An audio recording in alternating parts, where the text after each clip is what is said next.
Sorciers, sorcières, moldus, bienvenue sur ma chaîne.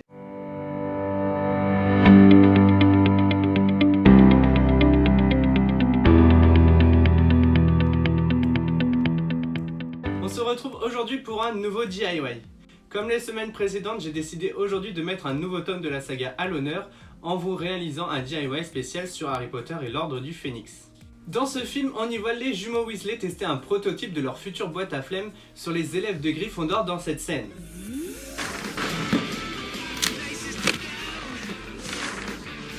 Guiding snack boxes, sweets that make you ill, get you out of class whenever you like, obtain hours of pleasure from unprofitable boredom. J'ai donc décidé de vous proposer aujourd'hui le DIY de cette boîte qui pourrait être une version un peu plus évoluée de celle qu'ils proposent dans ce film. Ça serait en quelque sorte la version finale des boîtes à flemme qu'ils ont testées sur les élèves. Et voici un petit peu à quoi elle ressemble au final.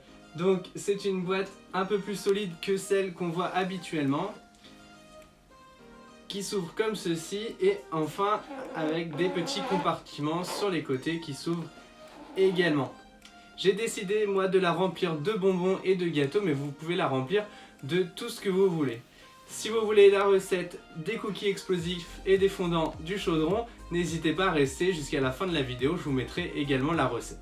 Pour ce qui est de la réalisation de la boîte, je vous donne tout de suite les explications.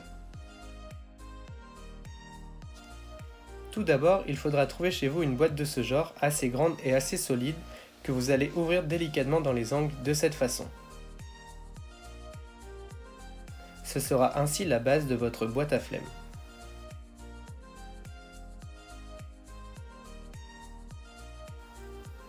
Pour l'intérieur, il faudra également de petites boîtes du même genre. Je vous conseille les boîtes de téléphone qui sont très solides. Essayez de voir avant de commencer dans quelle position vous souhaitez avoir vos différents compartiments. Ensuite, si les boîtes sont trop grandes, n'hésitez pas à les recouper. Il suffit de les découper au cutter à la taille souhaitée. Faites très attention durant cette étape de ne pas vous blesser et n'hésitez pas à demander l'aide d'un adulte si besoin.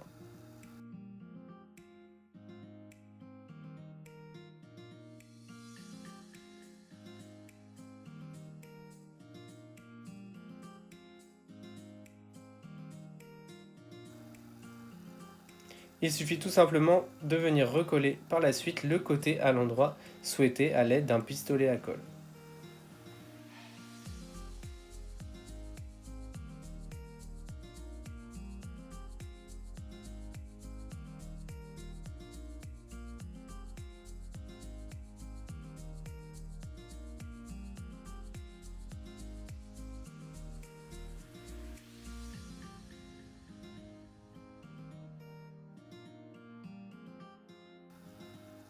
Bien sûr, il vous faudra répéter cette opération pour toutes les boîtes que vous aurez à l'intérieur.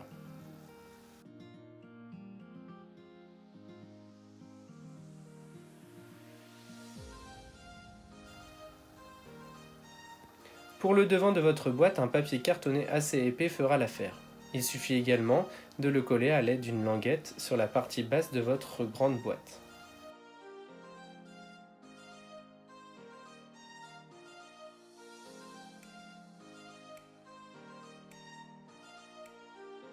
J'imprime ensuite les visuels que j'ai recréés sur du papier autocollant et je viens recouvrir ma boîte avec.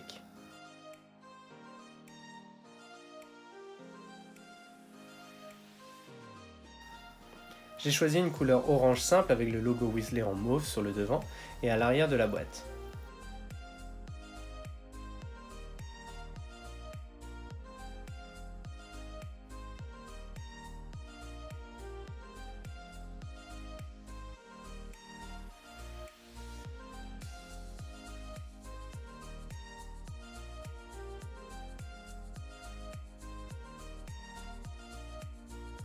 Pour les finitions, j'ajoute de petites frises sur le bord de ma boîte.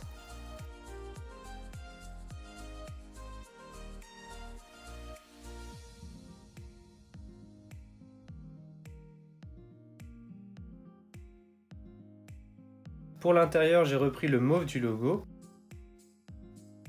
et je fais alors la même chose en recouvrant l'ensemble de papier autocollant.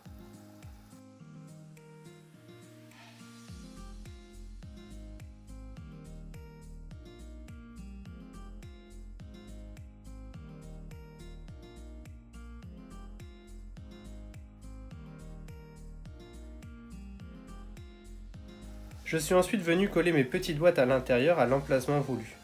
Mais je vous conseille de d'abord les recouvrir de papier pour plus de facilité.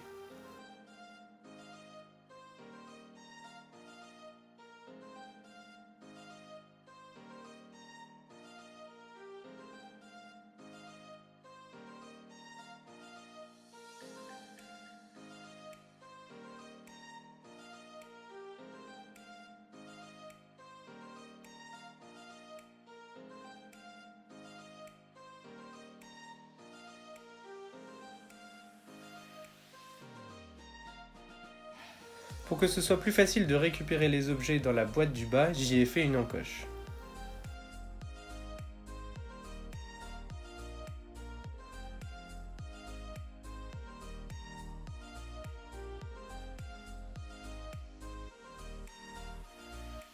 Pour les petites boîtes, je recouvre l'intérieur de serviettes en papier orange.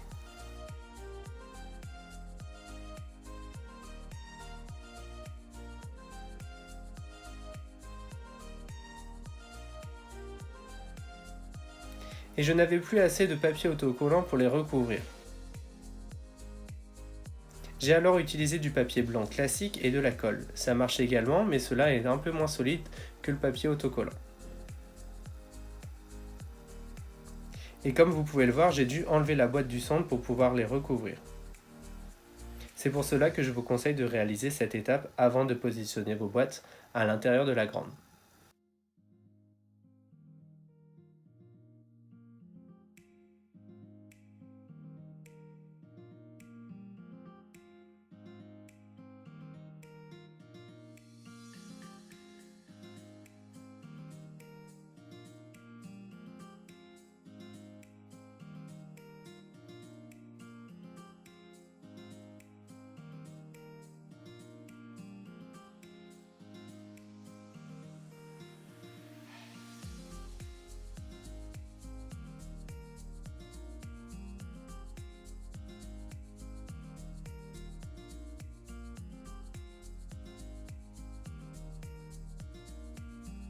Avec la feuille de papier autocollant qu'il me restait, je suis venu apporter quelques finitions sur les tranches des boîtes.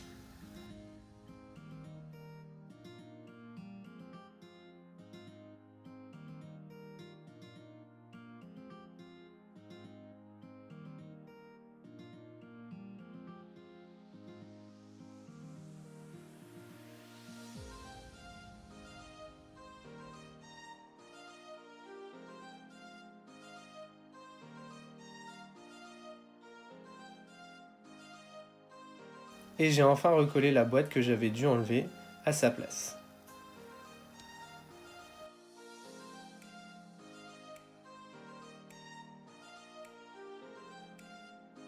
Je passe ensuite aux finitions en ajoutant de petits motifs avec de la peinture dorée pour camoufler des endroits abîmés lorsque j'ai dû décoller la boîte intérieure.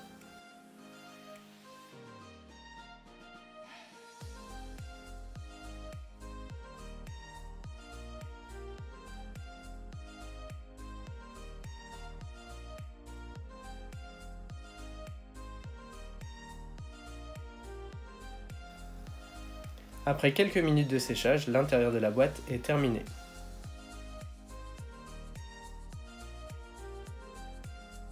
Sur l'extérieur, je viens poser une petite étiquette et viens fermer la boîte à l'aide d'un petit fil doré.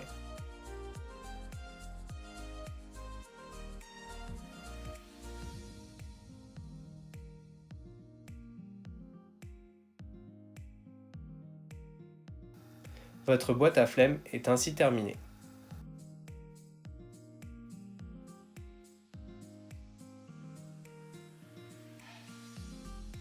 Pour les fondants du chaudron et les cookies explosifs, ma femme a bien voulu partager avec vous ses recettes. Il vous faudra 50 g de farine et 75 g de sucre, 3 œufs,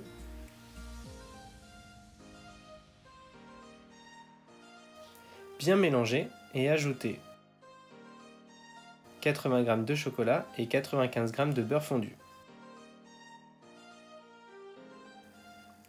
Une fois bien mélangé, remplissez vos moules de moitié.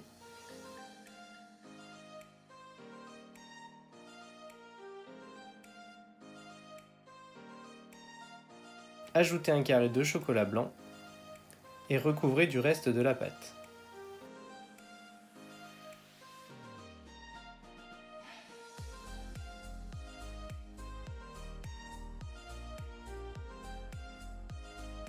Il ne vous reste plus qu'à mettre au four 12 minutes à 180 degrés. Et ensuite ajouter sur le dessus un petit M&M's.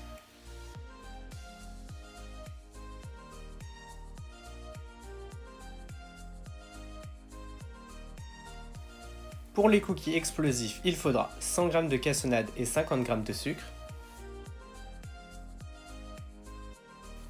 un œuf, bien mélanger,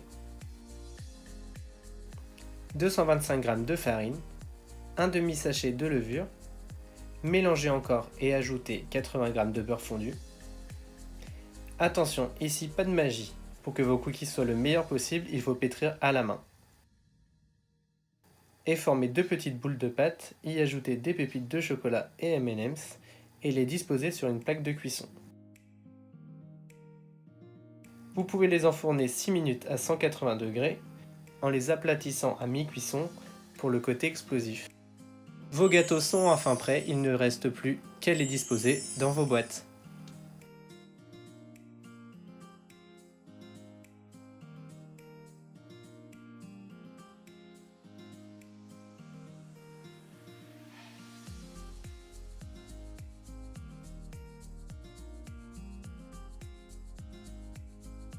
Et voilà, vous savez maintenant comment réaliser ce genre de boîte. Si vous voulez les fichiers, je vous les mets en barre d'infos ainsi que les liens des précédents DIY que je vous ai réalisés sur les différents tomes de la saga si vous ne les avez pas encore vus. Si tous ces DIY vous plaisent, n'hésitez pas à vous abonner, j'ai encore beaucoup d'idées pour de prochaines vidéos. En attendant, je vous dis à la semaine prochaine pour la vidéo spéciale sur Harry Potter et le Prince de Sang Mêlé. Bonne semaine à tous!